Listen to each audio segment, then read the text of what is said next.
I never imagined that a single decision from my boss would change everything. Looking back, I can still remember the exact moment it all started. An ordinary morning at Brookstone Manufacturing, where I had worked for years as an assistant manager. Brookstone wasn't just a company to me. It was like a second home. I had built friendships here, laughed in the break room, and spent long hours making sure things ran smoothly.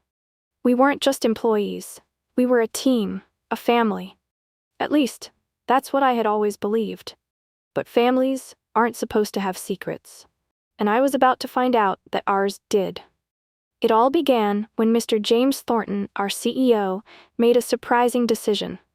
Unlike most corporate leaders who ran their businesses from behind sleek office desks in high-rise buildings, he wanted to see the company from a different perspective. Our perspective. He wanted to know what it was like to be one of us, to experience the long shifts, the daily struggles, and the hard work that kept Brookstone running. So he went undercover, with a pair of simple glasses, a ball cap, and the name Jim. He walked through our doors, not as the powerful CEO everyone respected, but as a nervous new trainee. No one had any idea who he really was. To us, he was just another rookie trying to learn the ropes. At first, I didn't think much of it. New hires came and went all the time. Training them was just another part of my job. But something about Jim was different. He wasn't just here to work. He was here to observe, to listen, to uncover something none of us had yet realized. And what he found would shake our entire company to its core. From the very first day, something didn't feel right. It wasn't just one thing, it was a collection of small problems that, when put together, started to paint a much bigger, more concerning picture. Orders that should have arrived on time were mysteriously delayed. Some never even showed up at all. Our supplies were running lower than usual, and no one could give me a straight answer as to why. Customers, who had always trusted us, began calling in frustration, demanding to know why their shipments hadn't arrived. Each time I brought up my concerns to my supervisor, I was met with the same response. It's just a temporary setback. Don't worry about it. But I did worry. A company like Brookstone Manufacturing didn't just have setbacks like this. Not without a reason. I had worked here long enough to know when something was normal and when something wasn't. And this wasn't normal. Then came Jim. He was introduced to our team as a new trainee, and I was asked to help him learn the ropes. From the moment I met him, I could tell he was different. He had this eager energy, the kind of enthusiasm that you don't always see in new employees. He asked a lot of questions, more than usual in fact. Some were about the job, which made sense, but others seemed oddly specific. He wanted to know about how inventory was tracked, who handled the shipments, and how customer complaints were processed. At first, I brushed it off. I assumed he was just nervous and overcompensating by trying to learn everything at once. He was also a little clumsy, knocking over boxes, misplacing tools, fumbling with paperwork. It made me laugh at times, seeing this grown man struggle with tasks that had become second nature to me. But there was something about him that I couldn't quite put my finger on. He wasn't like the other new hires I had trained before. There was an intensity behind his eyes, a quiet determination in the way he observed everything around him. Still, I told myself it was nothing. After all, we were dealing with bigger problems, delayed shipments, unhappy customers, missing supplies. My gut told me something was seriously wrong. I just didn't know how bad it really was. Not yet. It started with a single invoice. That afternoon, Jim and I were sorting through a backlog of orders, trying to make sense of the ongoing delays. He had been quiet for a while, scanning through papers with a deep crease in his forehead. Then suddenly, he held up a document. "Emily, look at this," he said, his voice lined with concern. I leaned in and saw what had caught his attention, a payment for a large shipment of materials. But something was off. The records showed we had paid for them, yet there was no sign they had ever arrived. At first I waved it off. "It's probably just a clerical error," I said, not thinking much of it. Mistakes happened all the time in big companies like ours. Maybe someone had misfiled the delivery confirmation, or the shipment was delayed longer than expected. But Jim didn't let it go. "No, this doesn't feel right," he insisted. "What if it's not a mistake?" I could see the doubt in his eyes, the way his mind was already piecing things together. He wasn't just asking out of curiosity. He was onto something. Over the next few days, we dug deeper, and the more we looked, the more disturbing patterns we found.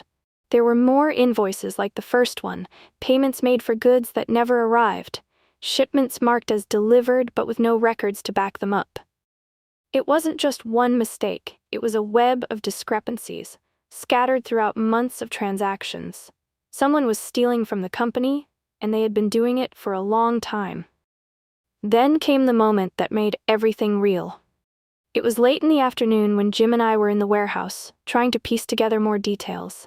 That's when we heard voices, angry, hushed whispers coming from the storage room just a few feet away. Jim motioned for me to stay quiet as we edged closer. Through the slightly ajar door, we could see our warehouse supervisor, Greg, standing face to face with Mark, the finance officer. Greg looked furious, his face red with frustration. "You said no one would notice," he hissed. Mark shook his head sharply. "Keep your voice down. We don't need anyone asking questions." Greg let out a bitter laugh. "You think they aren't already? The numbers aren't adding up, Mark. Someone is going to figure it out." Jim and I exchanged tense glances. This was it, proof that something much bigger was happening. That night, after everyone had gone home, we stayed behind in the office, determined to get to the bottom of it. I felt my pulse quicken as we clicked through financial reports, checking every transaction, every shipment record, every payment. My hands trembled as I realized the full scale of what was happening. Money was disappearing, being funneled out of the company right under our noses. Someone had created fake supplier accounts, issuing payments for goods that were never delivered. And Greg and Mark were at the center of it. My stomach twisted in knots. I had worked here for years, and I had trusted these people. But now I was staring at the cold, hard truth. Someone inside the company was betraying us, and we were the only ones who knew. The next morning, I arrived at work with a knot in my stomach. The weight of what Jim and I had discovered the night before still sat heavily on my shoulders. Neither of us had slept much. We had spent hours gathering every piece of evidence, double-checking each transaction, making sure that when the truth came out, there would be no room for denial. Jim was unusually quiet as we walked into the warehouse together. His usual clumsiness was gone, replaced by a sharp focus I hadn't seen before. Today wasn't about pretending to be Jim, the trainee.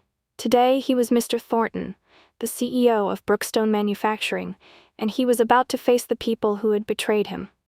Greg was in his usual spot, reviewing inventory with a clipboard in hand, oblivious to what was coming. Jim didn't waste any time. "Greg," he called out, his voice steady but firm. Greg looked up, frowning slightly at the serious tone. "What's up, Jim?" Jim took a step forward. "We need to talk." I watched as Greg's expression shifted, his confidence faltering just a little. "About what?" he asked, forcing a casual tone. Jim held up a folder, the same one we had put together last night, filled with the proof of their crimes. He opened it and pulled out one of the invoices. "About this," he said, "and this." He flipped through more documents, each one damning. Greg's face drained of color. What is this?" he asked, his voice barely above a whisper. "It's proof," Jim said. "Proof that you and Mark have been stealing from this company for months. Fake supplier accounts, payments for materials that never arrived. It's all here, and I know exactly what you've been doing." Greg's eyes darted around the room, as if looking for an escape. I could see his mind racing, searching for a way out, a way to explain it all away. But before he could say another word, Jim did something that made the entire room freeze. He reached up and pulled off his fake glasses and the cap he had been wearing for weeks. "I'm not Jim," he said. "I'm James Thornton, CEO of Brookstone Manufacturing." For a moment, time seemed to stop. The warehouse fell into a stunned silence. I could feel the air shift as the realization sank in. Every employee in the room turned their eyes to Greg, waiting for his response. Greg took a step back, his face a mask of pure panic. His mouth opened and closed, but no words came out. He had been caught. "This isn't what you think," he finally stammered. "There's been a mistake." Jim's expression was unreadable, but his voice carried a quiet authority that sent a chill down my spine. "The only mistake was trusting you." Greg's breathing became shallow as the weight of the situation pressed down on him. He looked around as if hoping someone would come to his defense, but no one did. Everyone in that room had heard the truth, and there was no escaping it. Minutes later, Mark was called in, and the confrontation played out almost the same way. He, too, was caught off guard, stumbling over his words as he tried to explain away the undeniable evidence. But it was useless. The truth was out, and there was no covering it up anymore. Within hours, both men were escorted out of the building. Legal action was already in motion, and Jim made it clear that the company would be implementing stricter policies to ensure this never happened again. As I watched Greg and Mark walk away for the last time, I felt a strange mix of emotions. Relief, anger, betrayal, but most of all, pride. Jim had saved this company, and I had been there to witness it all. The fallout was swift and unforgiving. Greg and Mark were fired on the spot, and before the day was over, legal proceedings had already begun. Watching them being escorted out of the building, their heads down, avoiding the eyes of the very people they had betrayed, felt surreal. These were men I had worked with for years, men I had trusted. And yet, all along, they had been siphoning money right from under our noses, nearly driving the company to ruin. But this wasn't just about them, it was about all of us, about the kind of company Brookstone Manufacturing was and the kind of company it needed to become. Mr. Thornton wasted no time making changes. Stricter financial oversight was implemented immediately. Every invoice, every transaction, every supplier was now double-checked to ensure no one could ever exploit the system again. A new anonymous reporting system was put in place, giving employees a safe way to voice concerns without fear of retaliation. For the first time in a long time, people felt heard.